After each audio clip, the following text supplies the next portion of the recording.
¿Cuál es el mayor privilegio que tienes?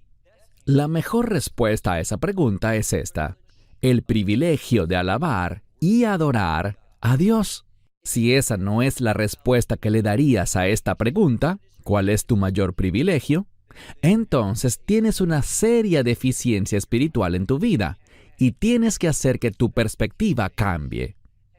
Hay un libro en la Biblia que puede ayudarnos poderosamente a cambiar la forma en que vivimos, cómo percibimos las cosas, cómo pensamos, y ese es el libro de los Salmos. Es fundamental para la adoración. Nos enseña cómo alabar a Dios y vivir una vida digna de elogio. El día de hoy vamos a zarpar hacia una travesía emocionante. Una travesía a través de todos los 150 salmos. Vamos a comenzar con el Salmo 1, y mi esperanza y objetivo es cada semana abordar otra sección hasta completar todo el libro de los Salmos. Esto no será algo que podamos concluir en unos meses o incluso en un año. Probablemente tomaremos entre 3 y 4 años de estudio semanal hasta completar este maravilloso libro de los Salmos. El libro de los Salmos en hebreo se llama Sefer Tehillim, el libro de Tehillim, que significa alabanzas. Y para esto es para lo que hemos sido salvados y nacimos de nuevo, para alabar a Dios. Debemos reconocer que el mayor privilegio que tenemos, habiendo sido redimidos por Dios, es esta oportunidad que tenemos de adorarlo en espíritu y en verdad, de alabarlo, de darle toda la gloria a Él. Este es nuestro objetivo, y hemos sido llamados a vivir de ese modo, en todo momento y en toda circunstancia. El libro de los Salmos nos dará un gran entendimiento de cómo y por qué razón, en toda circunstancia, hemos sido llamados a hacer justo eso, adorar a Dios. Y permítanme darles una conclusión de todo este libro de los Salmos. Si no te dejas desviar por el enemigo para enfocarte en tus circunstancias, en lugar de enfocarte en tu llamado a glorificar, adorar y dar gracias a Dios. En otras palabras, si permaneces firme en adorar a Dios como Él exige ser adorado, entonces cuando mires tu vida desde una perspectiva eterna, tú también estarás sumamente complacido. Porque nadie que haya vivido una vida de adoración a Dios nunca, jamás lo lamentará. No, todos los que han vivido así están eternamente agradecidos y están cosechando las recompensas eternas de haber vivido de ese modo.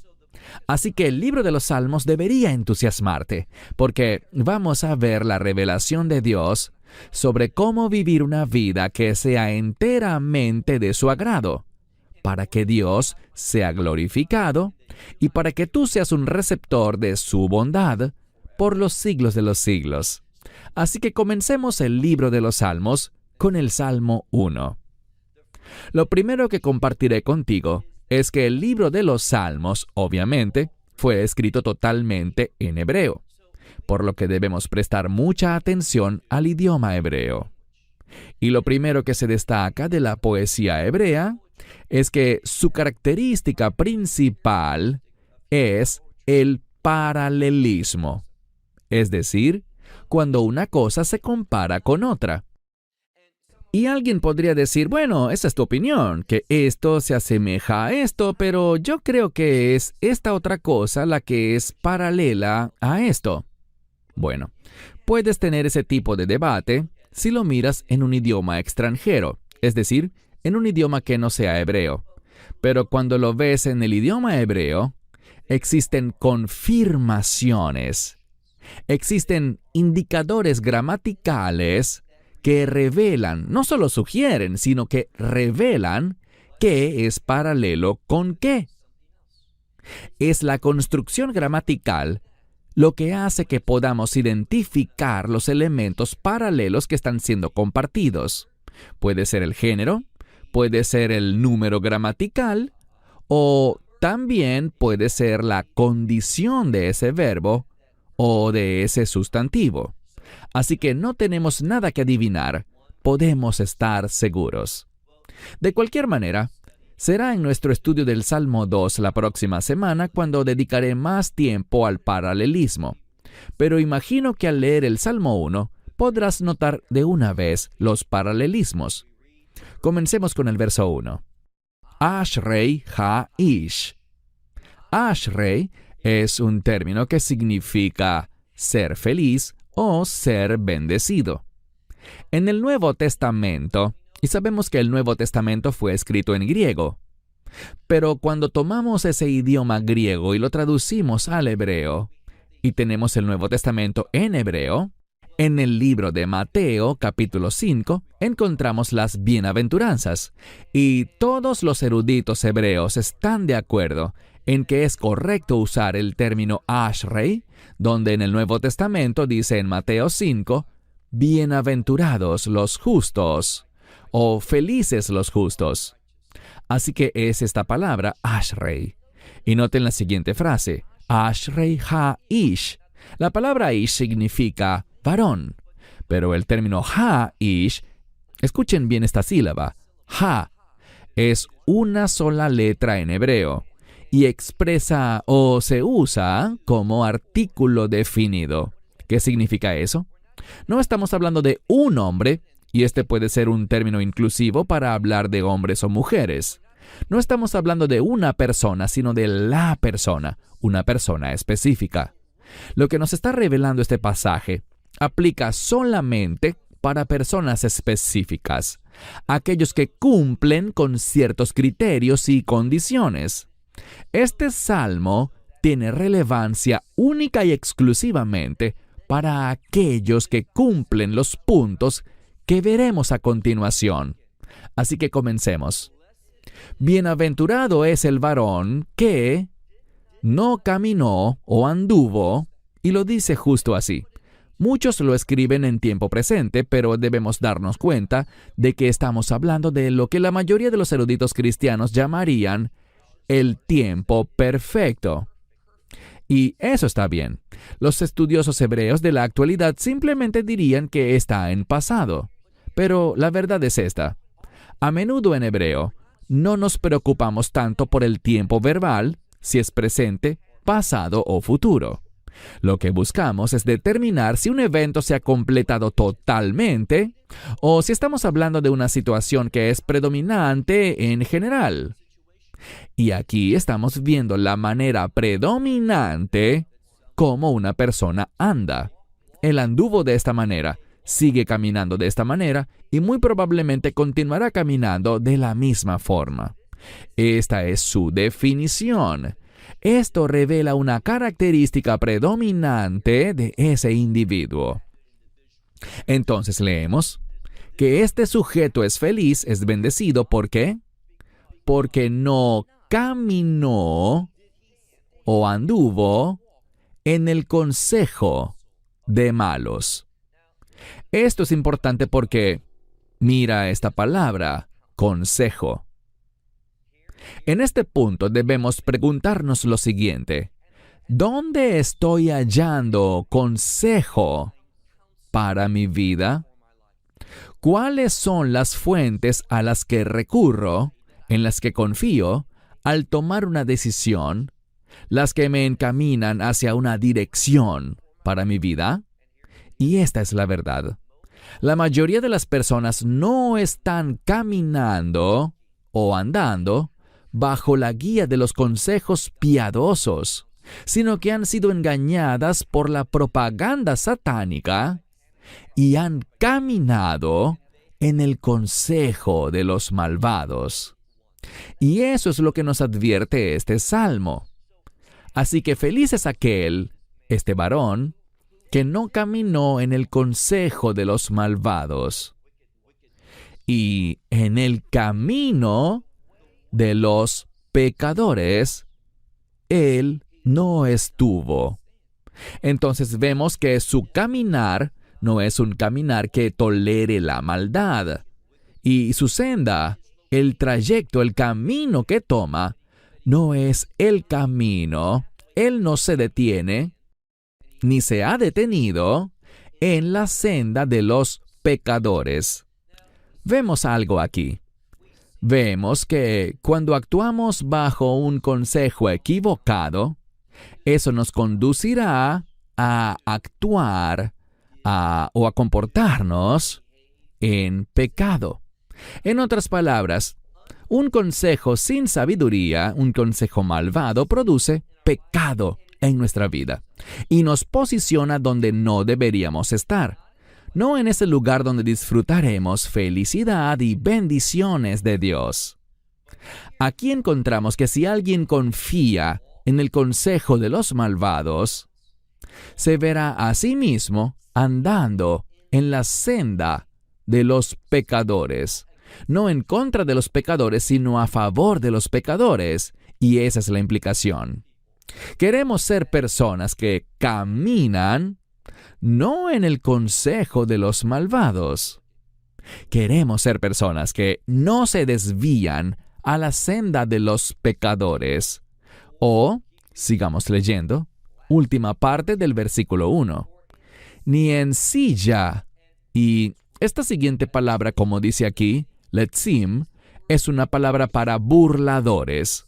La misma palabra puede usarse para describir a un payaso, a una persona que vive frívolamente, a alguien que no toma en serio las cosas de Dios, sus instrucciones, sus consejos y sus mandamientos.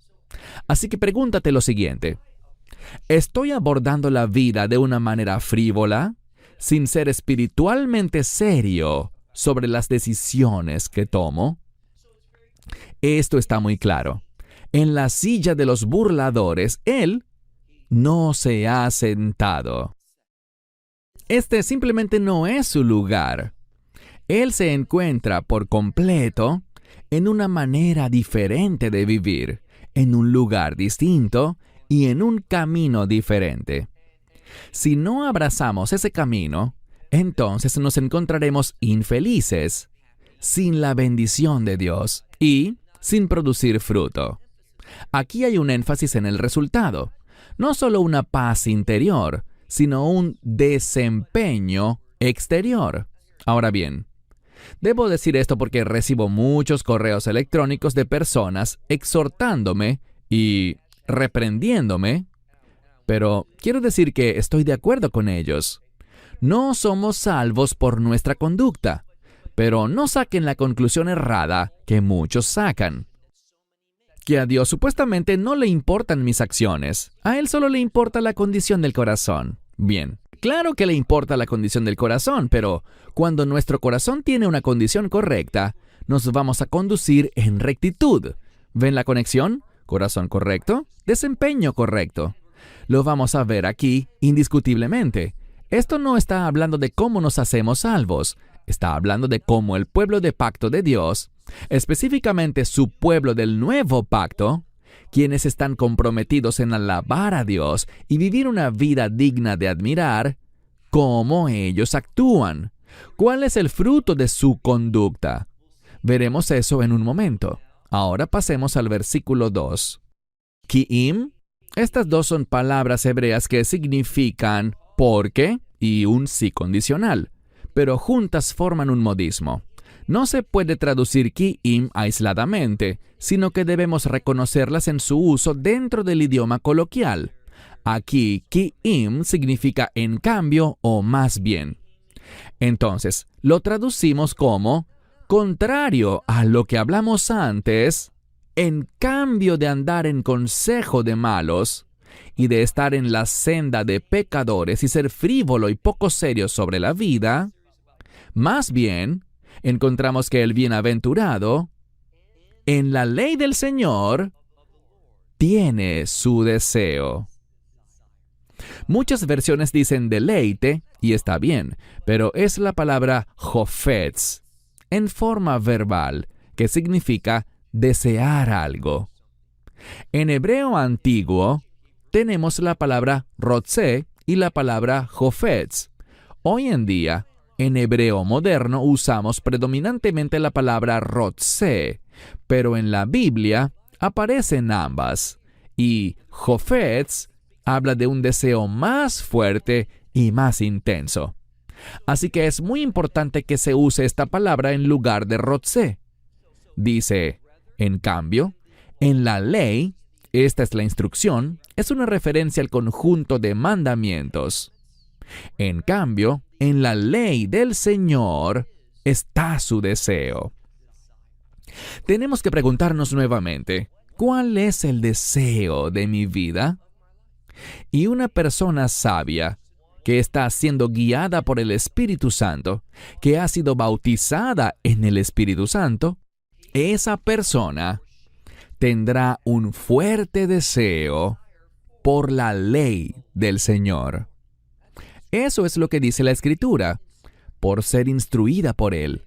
Esa persona lo buscará, lo perseguirá, estudiará para comprender las instrucciones de Dios. Por eso resulta tan problemático cuando aquellos que profesan ser maestros de la palabra de Dios manejan la palabra de Dios de manera superficial. Debemos tener un fuerte deseo que nos impulse a pasar horas de trabajo en preparación para compartir una enseñanza de las Escrituras. Seguimos leyendo. Sino en la ley del Señor está su deseo, y en su ley, o sea, en la ley del Señor, ¿qué hace? Yegé Yomam Valail. Él, y probablemente una de las mejores maneras de traducir el siguiente término es con la palabra meditar. Nos comunica la idea de reflexionar. Esta palabra también puede estar relacionada con el antiguo concepto hebreo de filosofar. No del sustantivo filosofía, sino del verbo filosofar. Y eso requiere mucho pensamiento, reflexión, investigación y estudio. Eso es lo que está diciendo aquí, que esta persona tiene un fuerte deseo por la instrucción del Señor. Y por lo tanto, en esa instrucción, él reflexiona, medita, estudia. ¿Con qué frecuencia? Noten lo que dice, de día y de noche. Mira ahora el verso 3. El verso 3 habla de por qué alguien va a ser feliz, por qué alguien es bienaventurado, y la manifestación de la bendición. Cuando yo puedo afirmar estas cosas, que no estoy caminando en consejos impíos, que no me detengo en el camino de los pecadores, y que mi morada, mi habitación, no está en el lugar de los que se burlan de las cosas de Dios, sino que en cambio, mi deseo y el énfasis de mi vida está en descubrir la instrucción, la sabiduría, la verdad de Dios. Cuando ese es el estilo de vida que define a la persona, lo siguiente es lo que esa persona puede esperar. Leamos el verso 3. Acontecerá, o podríamos decir, y él será como un árbol. Muchas veces Dios compara a los seres humanos con árboles. Leemos. Y será como un árbol, pero aquí hay una clave. Sheitul, plantado, junto a corrientes, palgei maim, canales o ríos de aguas. Allí es donde un árbol necesita estar. Si un árbol no tiene una buena fuente de agua, no será un árbol saludable.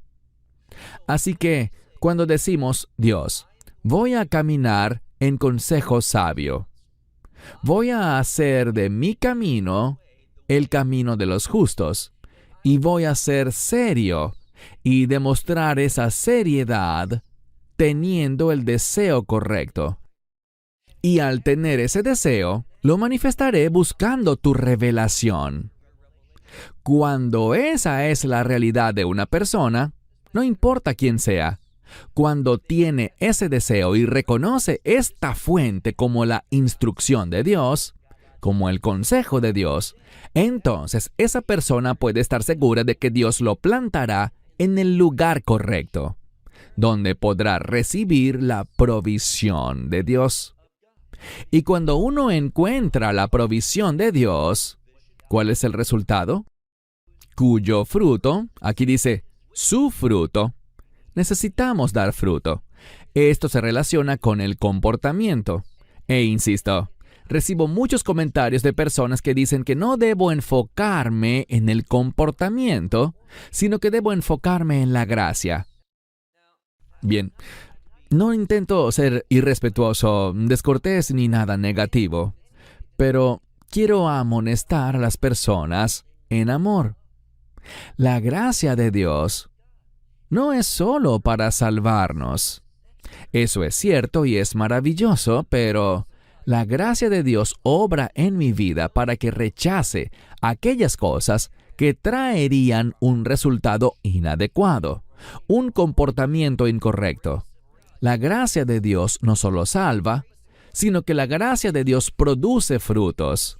Y esos frutos son buenas obras que van de acuerdo con las leyes de Dios, los mandamientos de Dios, la instrucción de Dios. Y esto no es legalismo. ¿Saben lo que es? Es madurez espiritual. No caigas en esa actitud que desagrada a Dios, de molestarte o ponerte a la defensiva cuando alguien te hable del comportamiento. Tu comportamiento es importante para Dios. De hecho, tu comportamiento será juzgado por el Mesías para ver si es digno de alguna corona. Así que toma en serio la Escritura. No seas frívolo ni superficial en tu fe. Fíjate en lo que dice el Salmo, que en cuanto a su fruto se dará, es decir, Él dará su fruto. ¿Cuándo? A su tiempo. Y ese término significa en el momento apropiado, en el tiempo correcto. Así como llega el tiempo de cosecha y nos regocijamos, la cosecha debe ser una fuente de alegría. Lee pasajes como el Salmo 137, que habla del gozo de la cosecha. Pues debemos tener gozo y reconocer el fruto de un comportamiento íntegro. Y diré esto: si piensas que un comportamiento recto no es algo espiritual, has abrazado una falsa enseñanza del Evangelio. No conoces verdaderamente quién es el Mesías, ni cómo habla el Espíritu Santo. Has sido engañado. Estas son cosas serias. A veces debemos sacudir a las personas y predicarles para convicción. No solo para darles aliento, sino que sus corazones sean convencidos. Dice aquí, porque su fruto dará a su tiempo, y su hoja, o sus hojas, literalmente dice su hoja, no se marchitará. Y todo, noten esto, es algo enfático. Bekol asher yasei yetzliach, y todo lo que haga prosperará. Bien, esta palabra para éxito o prosperidad, hatzlachá en hebreo, este es el verbo, yetzliach, nos está hablando de la promesa de Dios. ¿Por qué seré bendecido? ¿Por qué seré feliz? Porque estaré produciendo fruto cuando Dios desee que ese fruto se manifieste en el tiempo de la cosecha. Y voy a tener éxito. ¿Qué es el éxito? Pues no le creas a los falsos maestros. El éxito es cumplir los propósitos de Dios. Así de simple. El éxito no tiene nada que ver con tu cuenta bancaria. Ahora bien, ¿Dios a veces bendice a las personas financieramente como resultado de su fidelidad? Claro que sí. Y alabado sea Dios por ello. Pero comprende que el éxito puede y debe medirse en una variedad de maneras. Y lo que sucede es esto. El éxito es cumplir la voluntad de Dios. Y Dios bendice a la persona que es espiritualmente exitosa, es decir, que tiene buenas obras y una conducta correcta en una multiplicidad de formas. A veces los bendice financieramente, otras veces Dios obrará de muchas otras formas diferentes. Sigamos adelante. Leamos ahora el versículo 4. Aquí vemos un contraste. Antes vimos lo que hace el sabio. Pero, en contraste con esto, dice el versículo 4, lo gen, no así los impíos. En cambio, esa misma frase ki'im, en cambio, como la paja. Sabemos que existe el grano y que es necesario separar la paja del grano. ¿Y qué haces con esa paja? La desechas. Es llevada por el viento, es realmente inútil. Así que queremos asegurarnos de no ser inútiles, sino útiles. Queremos ser personas que produzcan fruto, que sean ese grano que proporciona alimento espiritual, una influencia espiritual positiva en la vida de la gente, en una situación determinada, y no producir aquello que será desechado. De nuevo, versículo 4. No así los impíos, sino que en cambio son como la paja que arrebata el viento. Ahora, de lo que está hablando es de lo siguiente. Aquellos que son impíos tienen inestabilidad en su vida. No tienen los anclajes que los mantienen firmes en la ubicación correcta. El enemigo, Satanás, es diabólico. Él es el diablo. Él engaña. Él es el padre de la mentira. ¿Y cuál es su deseo? Así es como actúa. Él quiere que prestes atención a consejos necios. Él quiere posicionarte en el camino de los pecadores. Él quiere que seas frívolo y que no tomes en serio las cosas de Dios, para que no estés ubicado en la provisión de Dios y no puedas vivir una vida fructífera.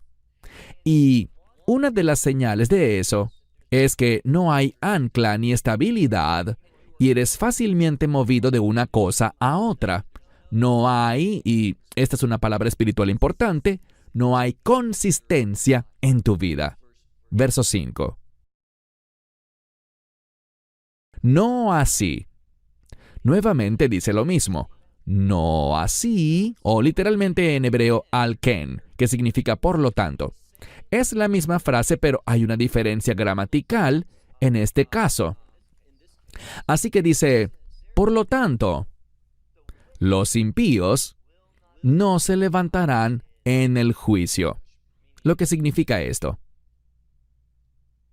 Los impíos no serán recibidos, no serán reconocidos por Dios de una manera positiva. No se mantendrán en pie en el juicio, sino que el juicio de Dios los condenará de manera eterna. Y quiero enfatizarlo. Serán eternamente destruidos. Destrucción eterna, castigo eterno. Entonces dice, no así los impíos, que no se mantendrán en pie, no se sostendrán en el juicio, y los pecadores no serán hallados. ¿Dónde? Y los pecadores en el consejo, adat, en la congregación de los justos. Aquí vemos la dicotomía, la diferencia entre los impíos y los justos. Y debo señalar que en otras partes de la Escritura, en el libro de los Salmos y también en el libro de Proverbios, y proféticamente vemos esto, hay una conexión, hay un paralelismo entre el término que se utiliza en hebreo para justos y la ley. Por eso Pablo dice, aquellos que no andan según la carne, sino según el Espíritu, cumplen la justicia de la ley. Pablo, habiendo sido un experto en el Tenaj, en la Biblia hebrea, trae esto mismo al Nuevo Testamento, inspirado por el Espíritu Santo, para revelarlo a los creyentes. Así que vemos, por tanto, los impíos no se levantarán en el juicio ni los pecadores en la congregación de los justos. ¿Por qué no? Versículo 6, nuestro último verso. Esto habla de la omnisciencia de Dios. Él conoce todas las cosas. Y leemos, porque el Señor conoce. Muy importante esta construcción gramatical, yodea, el tiempo presente que algunos llaman participio. No discutiremos mucho al respecto, pero esta construcción gramatical, sin importar cómo la quieran llamar, usualmente los judíos de una forma y los cristianos de otra, es una terminología que se refiere a la misma construcción gramatical. El significado de la construcción gramatical es el mismo, solo que lo llaman con términos diferentes. Porque el Señor conoce el camino de los justos. Y no es un término definido, dice, un camino de los justos, lo que significa que donde quiera que vaya, Dios lo sabe. Dios nunca se desconecta del justo. Así que Dios conoce el camino de los justos, pero el camino de los impíos perece o perecerá, será destruido. Así que esto es lo que debemos entender. Podemos caminar, vivir, es un estilo de vida, bajo la providencia, bajo la supervisión de Dios. Y ese es el camino recto. Es un camino que está arraigado en la revelación de Dios. El camino que te lleva a una vida con una conducta que agrada a Dios, buen fruto. O rechazamos eso y abrazamos el consejo de los malos. Caminamos en el camino del pecado. Somos frívolos y no tomamos en serio las cosas de Dios. Somos superficiales con su palabra y no meditamos en su verdad. Cuando vivimos de esa manera, lo que Dios nos advierte es que ese es un camino que conduce a la destrucción. Así que, ¿estás en el camino de los justos o en el camino de los impíos? ¿Vas a estar bajo la supervisión providencial de Dios? ¿O estarás en un camino que conduce a la destrucción eterna? Así de simple. Dios nos la pone fácil, ¿no es así? No hay similitud entre un camino y el otro. Elige sabiamente. Haz un compromiso ahora mismo. Oh Dios, al inclinar nuestras cabezas oramos a ti, para que podamos ser personas apasionadas por alabarte. Que entendamos que nuestro mayor privilegio es nuestro llamado a adorarte.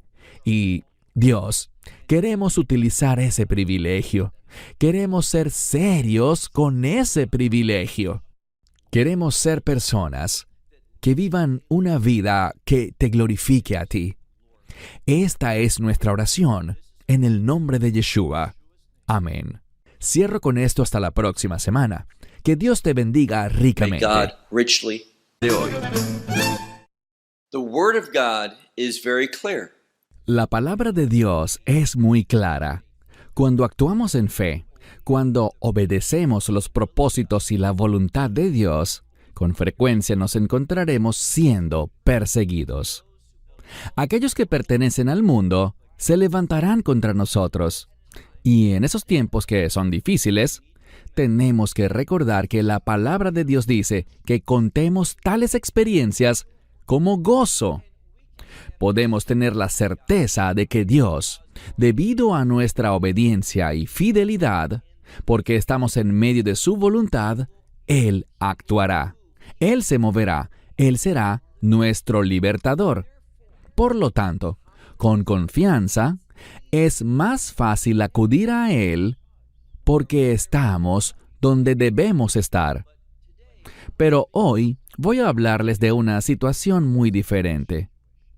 Y se trata de cuando estando en medio del sufrimiento, y hay personas que se levantan en contra nuestra, Eso nos coloca en una situación muy difícil, porque, bueno, para ser honestos, nosotros causamos esa situación.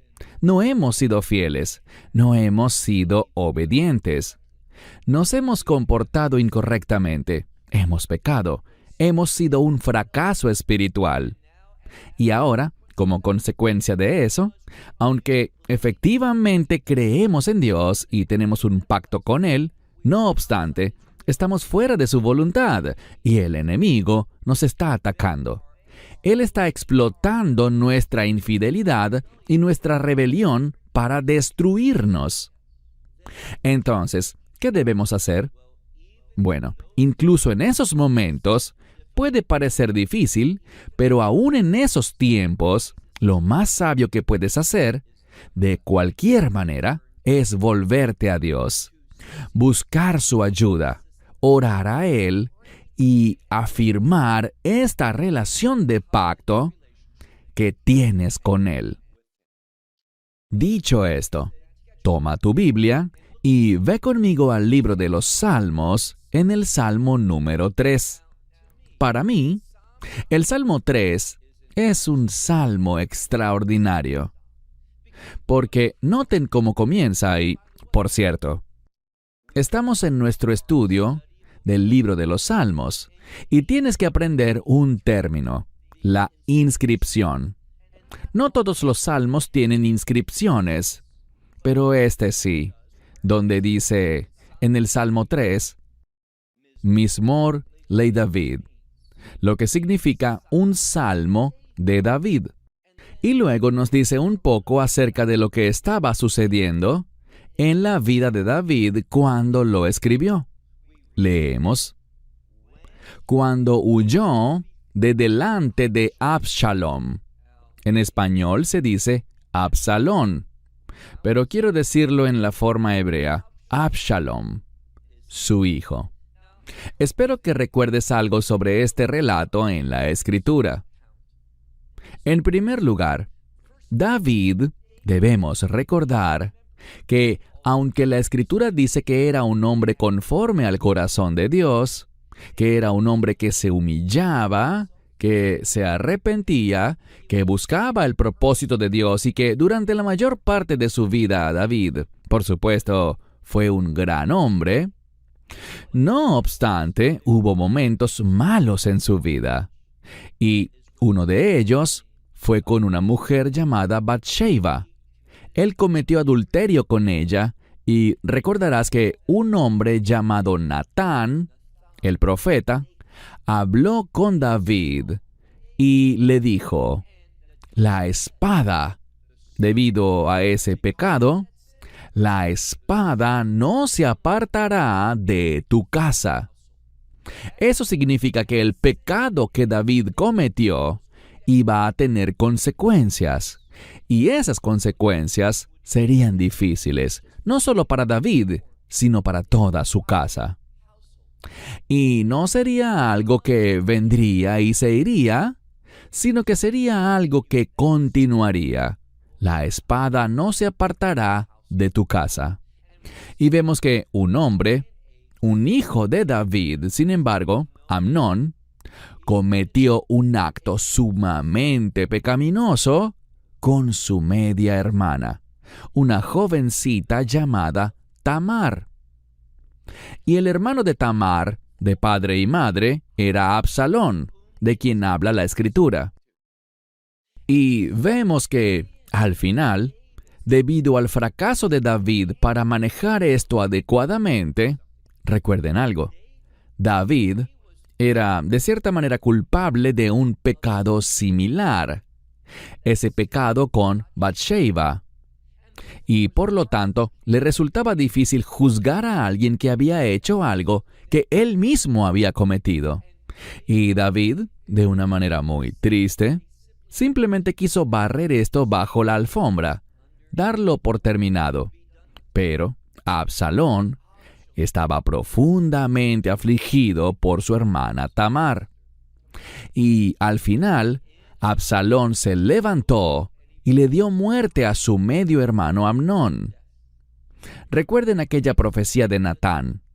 La espada, es decir, la muerte, no se apartará de tu casa. Así que, después de que David no hizo nada, y Absalón tomó la justicia en su propia mano, hubo una ruptura en su relación de padre e hijo. Absalón huyó por un tiempo, pero al final regresó, mas no le fue permitido ver el rostro de su padre.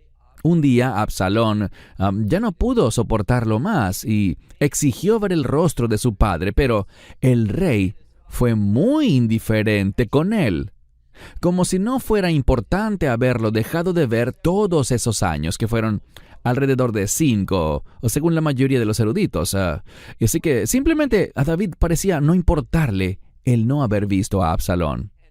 Absalón se sintió herido por eso, y muchos creen que fue ese profundo dolor lo que lo condujo a rebelarse contra David y a reunir a aquellos que eventualmente expulsaron a David de Jerusalén, causando a su vez que David, como dice el primer versículo del Salmo 3, huyera de delante de Absalón. David ya no estaba fungiendo, al menos oficialmente, como rey. Estaba huyendo por su vida, y su enemigo era su propio hijo. Había perdido el trono. Fue humillado por su hijo. Muchas personas se habían vuelto en su contra, y puedes imaginar que David entendía lo que pasaba, recordando aquella profecía de Natán: la espada nunca se apartará de tu casa. Entonces, ¿qué hizo David? Bueno, quizás muchos simplemente se habrían rendido. Dios, te fallé, y eso es todo lo que soy, un fracaso. Tal vez hubiera huido a otro lugar. Algunos más débiles quizás se hubieran hasta suicidado. Otros sentirían tanta vergüenza que habrían desaparecido y no servirían más a Dios. Y se sentirían incómodos al orar, pensando que Dios ya no les respondería jamás. Verán, David estaba realmente en una difícil circunstancia, y, en su mayor parte, era una que él mismo había creado.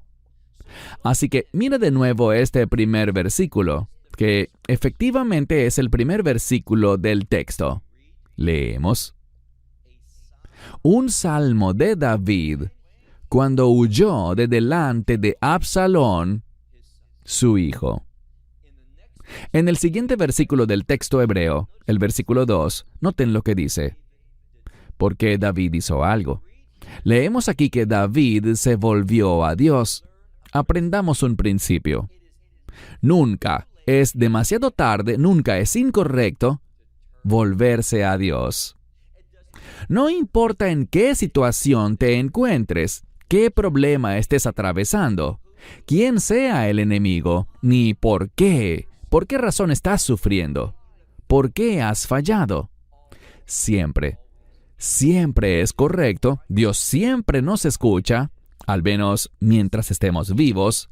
Él está siempre escuchándonos y siempre esperando que nos volvamos a Él.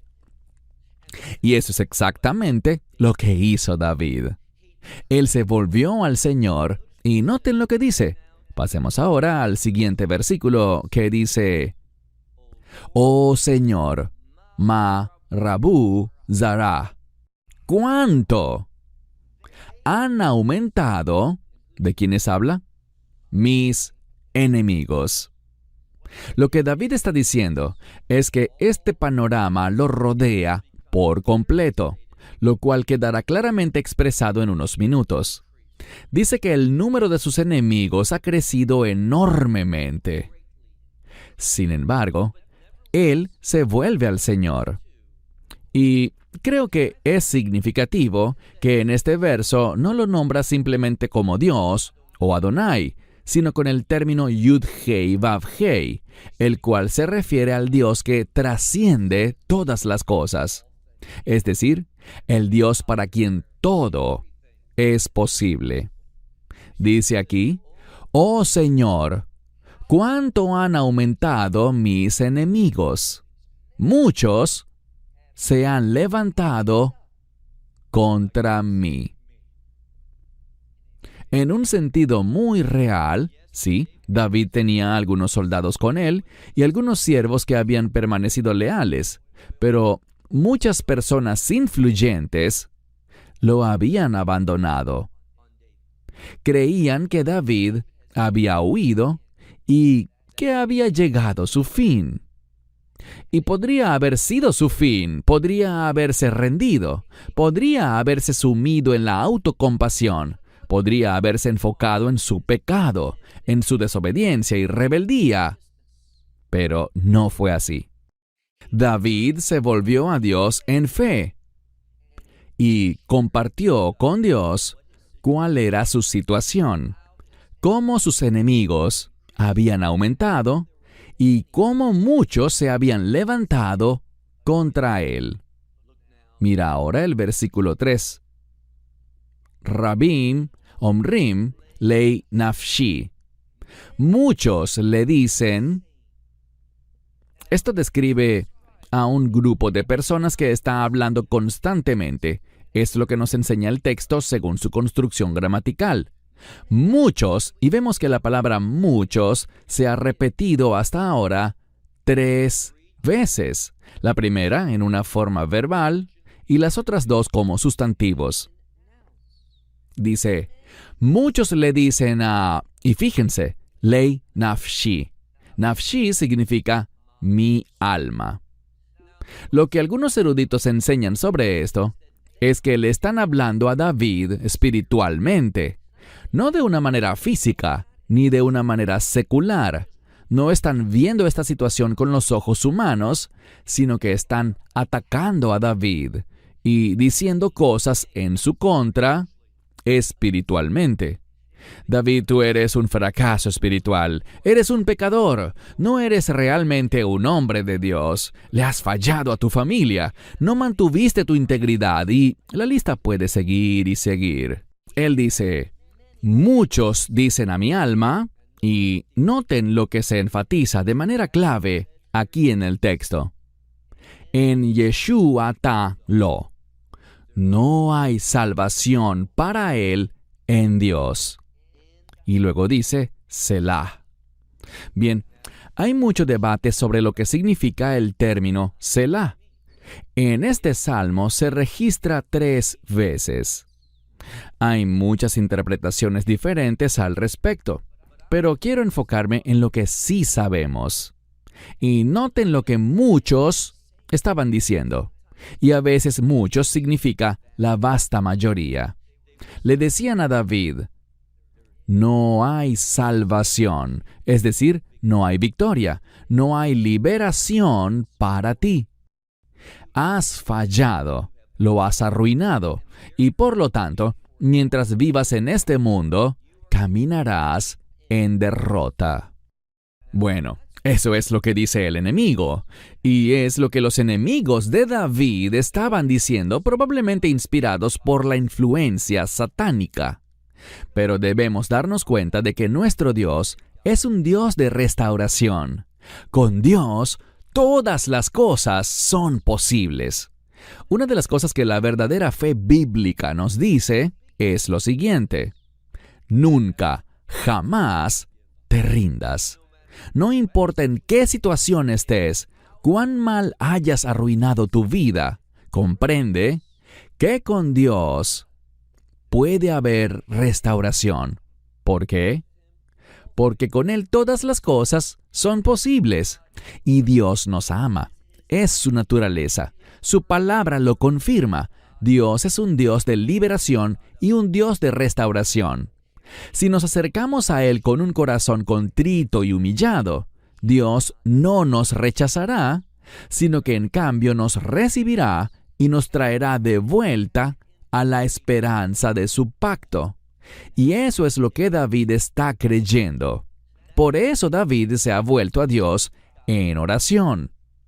Entonces, aquellos que dicen, no hay salvación para él en Dios, Selah, bueno, están totalmente equivocados.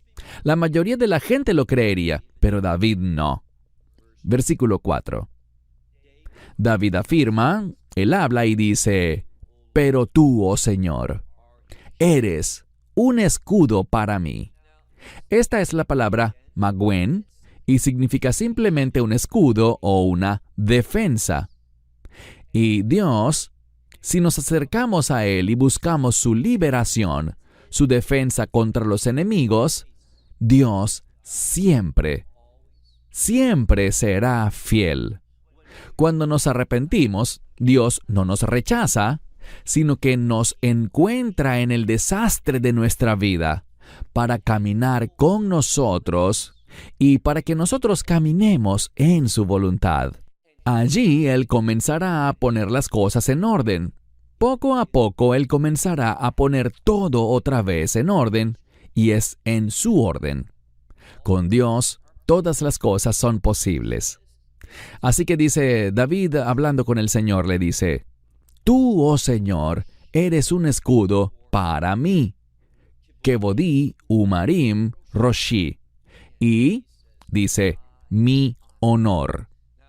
Lo que este versículo expresa es muy importante que lo entendamos, y es la palabra kevod, que significa honor o gloria.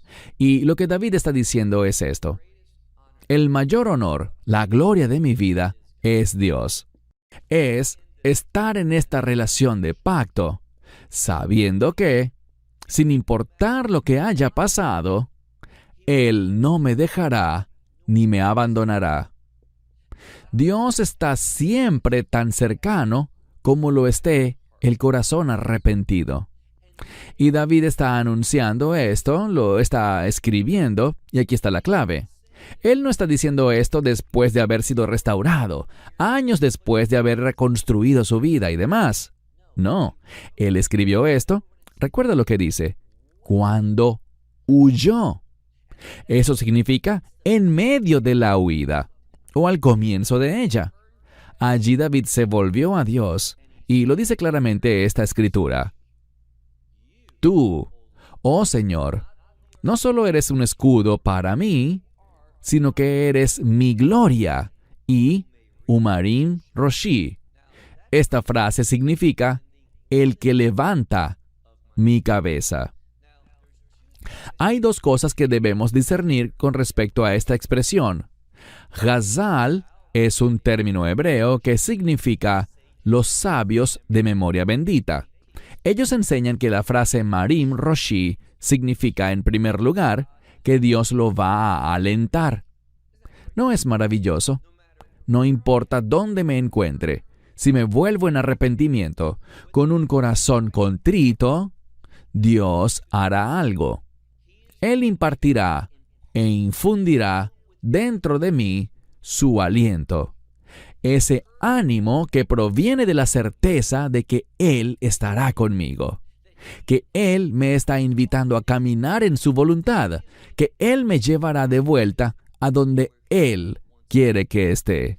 Marim Roshi es este aliento, pero también es, en segundo lugar, un reconocimiento. Dios no nos dice, mira, ya no eres mi hijo o ya no eres mi hija, te has descarriado y esto se acabó. Me lavo las manos de toda relación y de todo compromiso contigo.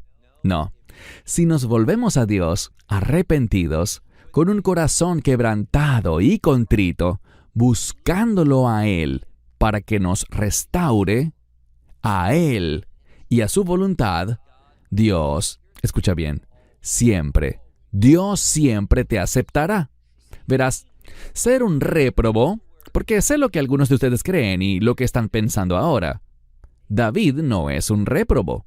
Un réprobo es una persona, o es un término teológico, mejor dicho, que define a una persona cuyo corazón ha sido endurecido, y aquel que es réprobo no se vuelve a Dios, no lo piensa, no le interesa el arrepentimiento. Un individuo réprobo es aquel que dice, no quiero nada con Dios. No es que Dios no quiera nada con él, sino que él no quiere una relación con Dios. Pero David no es así. Verso 5. Koli el Hashem ekra, lo que significa mi voz al Señor ekra, esto es, clamaré.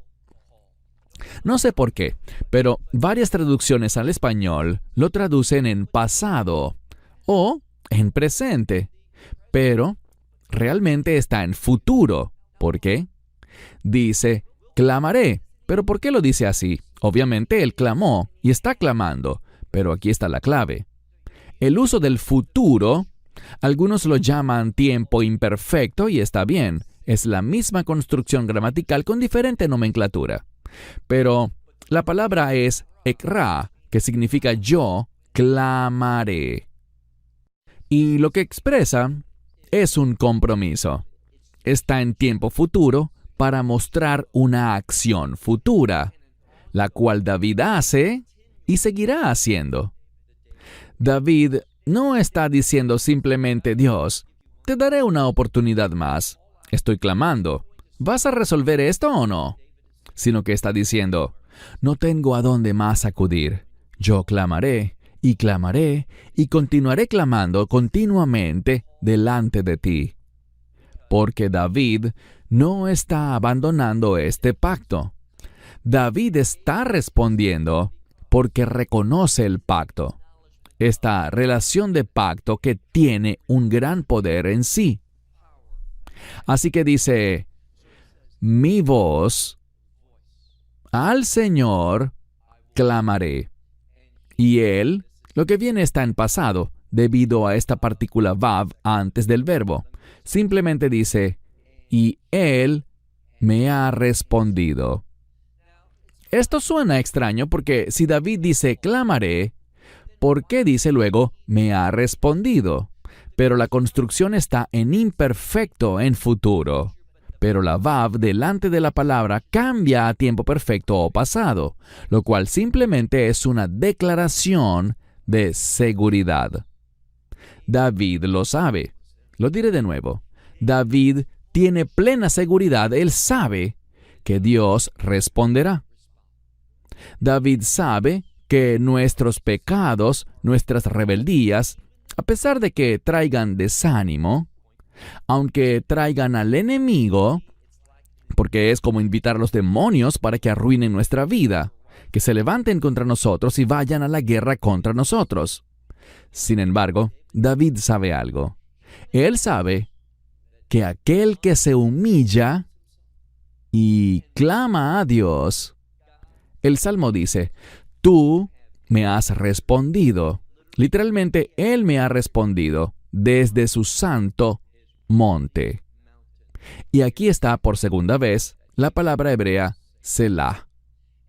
Y David no solo está orando a Dios, sino que los eruditos, una vez más, Chazal, los sabios de memoria bendita, los Chazal ven su monte santo como una referencia a la adoración. Así que David no solo está suplicando a Dios, orándole a Él y diciendo, Dios, ayúdame por favor y demás, sino que en medio de la oración, esa oración se convierte en una experiencia de adoración. Así que aquí hay un principio muy importante. Cuando le hemos fallado a Dios, cuando estamos en medio del pecado, la desobediencia y la rebeldía, tal vez, quizás, todavía no haya consecuencias, no haya implicaciones. Pequé, pero todo sigue igual. Y viene a tu mente un pensamiento así, bueno, debería tomar este libro, tal vez debería leerlo, debería orar y debería ir y adorar a Dios, volver a la iglesia, a mi congregación local. ¿Pero qué pasa? Sé lo que pasa. Satanás dice, ¿qué? ¿Tú que has pecado de esta manera otra vez? ¿Tú que le has fallado a Dios y te has rebelado? ¿Tú que has actuado en la carne? Dios no quiere escucharte. Él no quiere que gente como tú le adore. ¿En qué estás pensando? Eso es lo que te dice el enemigo. Pero David no le prestó atención. David dijo, Dios, tú me has respondido en medio de la adoración desde tu santo monte. De nuevo, Él me responderá desde su santo monte. Selah. Verso 6. David, entendamos el contexto. Él ha huido de Jerusalén y los ejércitos de Absalón, aquellos que antes eran los ejércitos de David, que le eran leales, ya no lo son. La gran mayoría de esos soldados ahora están en alianza con Absalón. David huye, está en fuga y no sabe qué pasará. ¿Será que me encontrarán? ¿Será que al despertar veré al enemigo sobre mí con su espada, con su lanza, listo para asesinarme? O siquiera me despertarán, sino que me matarán mientras duermo. Pero, ¿qué dice David aquí? David duerme, y duerme con confianza. ¿Por qué? Mira por favor el verso 6. Anish ahafti vaishanan. Me he acostado, por la noche me he acostado, y he dormido. He llegado al final del sueño. El sueño llega a su fin. ¿Por qué? ¿Cómo se acostó, durmió y se levantó al día siguiente? Porque Él, Hashem, Yisnehim, lo que significa, y el Señor me ha sostenido. Esta es una palabra que expresa dependencia. Y cuando dependemos de Dios, Él no nos defrauda. Es también una palabra para confianza. Entonces, David dice, como yo me acuesto con fe, he llegado al final del sueño. Y Dios lo ha hecho. Él me ha sostenido. Versículo 7. No temeré, sigue hablando David, no temeré a 10 millares de gente. Entonces, aunque David está en gran desventaja numérica, dice, lo oirá Mei Regevot Ab. A 10 millares de gente no temeré. ¿Quiénes? Asher Zevi, Shatu, Elah. Shatu significa que ellos se han colocado contra mí. Y en todo lugar alrededor de mí. Literalmente la palabra todo no está allí. Simplemente dice que están alrededor. Pero la implicación es en todo lugar, a mi alrededor, se han colocado rodeándome. David sabe que está en una situación muy difícil. El enemigo es abundante, numeroso, y están alrededor de él. Pero David no va a basar sus pensamientos, su adoración, su arrepentimiento en lo que ve con sus ojos. Porque nos arrepentimos, porque creemos, y oye bien, nosotros creemos en la fidelidad de Dios a las promesas que Él ha hecho con su pueblo. Y aprendamos otra importante verdad espiritual. Como pecador, yo soy un pecador, tú eres un pecador, todos le hemos fallado a Dios, todos hemos desobedecido, todos hemos sido rebeldes. Ahora, es cierto que ciertos pecados tienen peores consecuencias que otros, pero al fin y al cabo, todos hemos fallado. Pero no tenemos que seguir en el fracaso.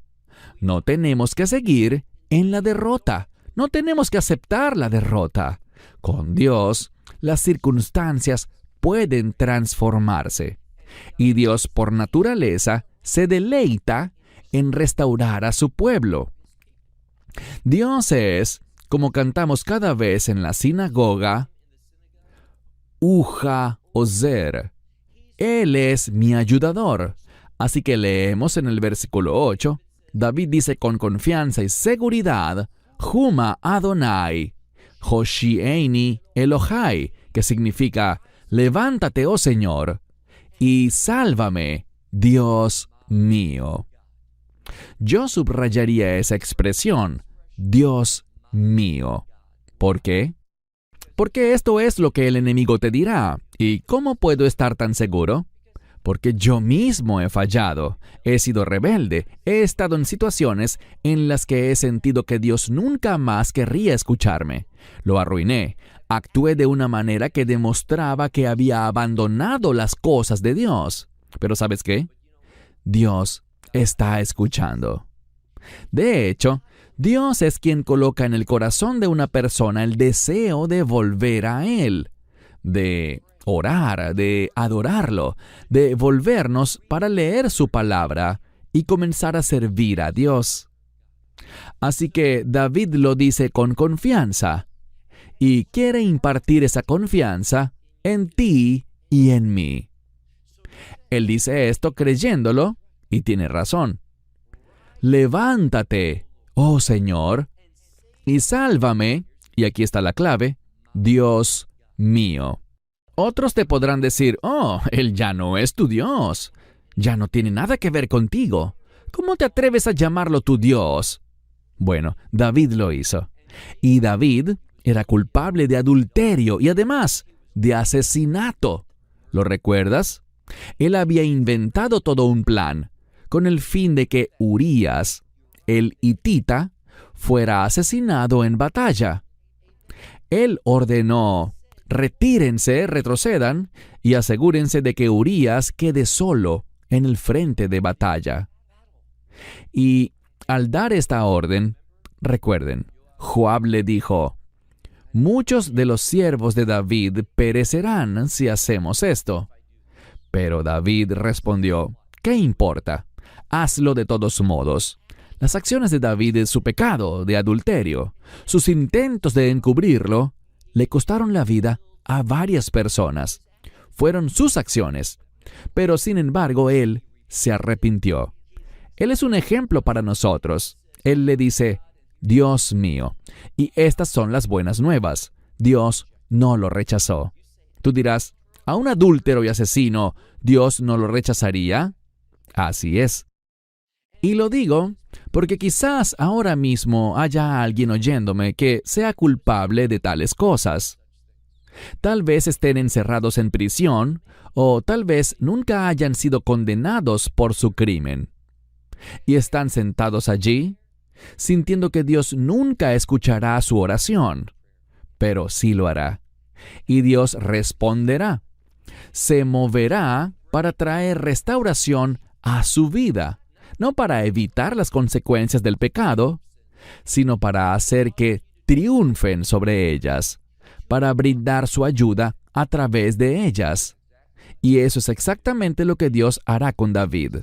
Él dice: Juma Adonai, levántate, oh Señor, Hoshieni Elohai, sálvame, Dios mío. ¿Por qué? Y aquí está la confianza para ti. Porque tú has golpeado a todos mis enemigos en la mejilla. ¿Qué significa esto? Esta expresión, Nakot al-Lahib, golpear a alguien en la mejilla, habla de vergüenza. Y lo que David está diciendo es lo siguiente: Dios avergüenza a aquellos que quieren avergonzar a alguien que está en una relación de pacto contigo.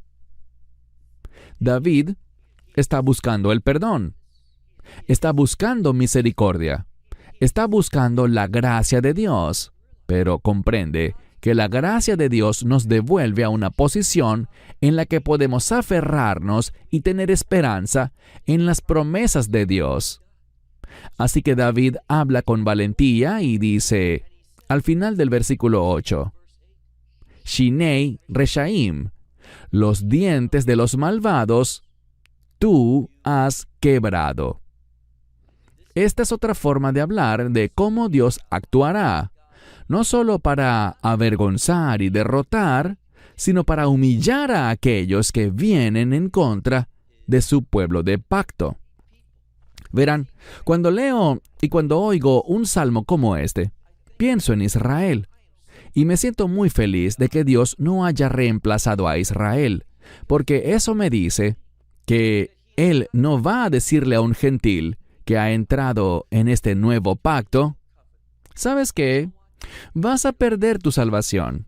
Te voy a abandonar. Te voy a negar porque no has vivido a la altura de mis estándares. En cambio, ¿qué hace Dios? El Mesías dice esto: nunca te dejaré, ni te desampararé. He aquí, oh mirad, estoy contigo siempre. ¿No es grandioso? Quiero decir, muchas veces continuamos en rebeldía, fracaso y desobediencia. Incluso cuando sabemos cuál es la voluntad de Dios, no nos volvemos a ella porque olvidamos algo. Nos olvidamos de que Dios dice: escucha, y este es el Mesías, no te dejaré. Mirad, estaré contigo para siempre, hasta el fin de los tiempos. Esta palabra, que se traduce como dejaré, y hay dos palabras en hebreo. Escuché a alguien enseñar sobre esto hace poco, y él combinó las dos palabras en un solo concepto, pero no es así. Tenemos la palabra la'azov para dejar, y la palabra leapod, que significa soltar. Muchas veces significa abandonar, pero es simplemente soltar. Y lo que Dios está diciendo aquí son dos cosas: no te voy a dejar y no te voy a soltar. Dios va a mantener esa relación. ¿Sabes lo que eso me dice? Me dice que puedo tener esperanza, y el hecho de que Dios diga, no voy a soltarte, me llega a lo más profundo y me impulsa a volver a la obediencia, olvidando, como dice Pablo, las cosas que están detrás y avanzando hacia el supremo llamamiento, ese llamamiento celestial que Dios ha colocado en nuestro corazón. Bien, concluyamos con nuestro último verso, el verso 9. La Adonai HaYeshua. Del Señor es la salvación, o la salvación le pertenece al Señor. No es mía, no es algo que pueda perder, no es algo que pueda desechar, porque le pertenece al Señor. Y Él no me va a dejar, no me va a soltar. Por lo tanto, esa salvación que le pertenece a Él, porque Él es la salvación y yo estoy con Él eternamente, Él nunca se apartará de mí. Voy a experimentar la salvación. No tiene nada que ver con lo que yo haya hecho, sino con qué pacto estoy involucrado. Y si estoy involucrado en el nuevo pacto que fue establecido por la sangre de su Hijo unigénito, Yeshua HaMashiach, Jesucristo, entonces puedo tener seguridad. Él dice en el verso 9, la Adonai HaYeshua, del Señor es, y noten esto, no es Yeshua, sino HaYeshua. ¿Por qué es importante? Es la salvación, pues realmente hay una sola. Finalmente dice, sobre tu pueblo, al-ameja, virjateja. Y por tercera vez dice, Selah. Sobre tu pueblo, eso es todo lo que se necesita para ser uno de su pueblo. Y la única manera, la única forma, el único mecanismo para ser parte de su pueblo es a través de una relación de pacto. Y esa relación de pacto es un nuevo pacto, uno en el que Él perdonará nuestros pecados. Él ya ha hecho la obra para que nuestros pecados, todos ellos, puedan ser lavados y perdonados eternamente, hasta el punto de que Él nunca más los recordará. Y por eso es tan sabio para nosotros. Y si tienes alguna duda sobre dónde estás espiritualmente, resuélvelo ahora mismo. Entra en ese nuevo pacto. Simplemente di, Dios, es verdad, te he fallado. He sido rebelde, he desobedecido, me he apartado de tu voluntad y soy un pecador. Pero ahora me arrepiento. Eso simplemente significa, me vuelvo a ti. Y quiero ser liberado del pecado en mi vida y de las consecuencias eternas del pecado. Creo en tu muerte en esa cruz, que derramaste tu sangre para redimirme, para pagar ese precio de culpa por el pecado. para que yo pueda ser perdonado. Y te invito a ser el Señor de mi vida. Entro en un pacto en el que el deseo de mi corazón es servirte, caminar contigo, obedecerte. Nuestra salvación no depende de nuestra obediencia, pero si no queremos servir, entonces no hemos entrado en su pacto y no le conocemos, porque una persona que verdaderamente ha entendido el Evangelio quiere servir a Dios, quiere estar bajo la autoridad del Señor. Así que Él dice esta gran expresión: al Señor le pertenece la salvación, y sobre tu pueblo está tu bendición. Selah. Una de las razones por las que hacemos estos videos es para animar a las personas a hacer justo esto: vivir de tal manera en una relación de pacto con Dios que te permita ser receptor por siempre y para siempre de sus bendiciones en su reino. Te prometo algo: sus bendiciones satisfacen. Sus bendiciones en el reino son eternas. Nunca se desgastan, nunca desaparecen y nunca dejan de ser satisfactorias. Las bendiciones de Dios llenan a plenitud. Son un instrumento de gozo. Y lo grandioso es que son sus bendiciones que disfrutamos con Él en su presencia, en ese reino por los siglos de los siglos. Shalom desde Israel. Shalom from Israel.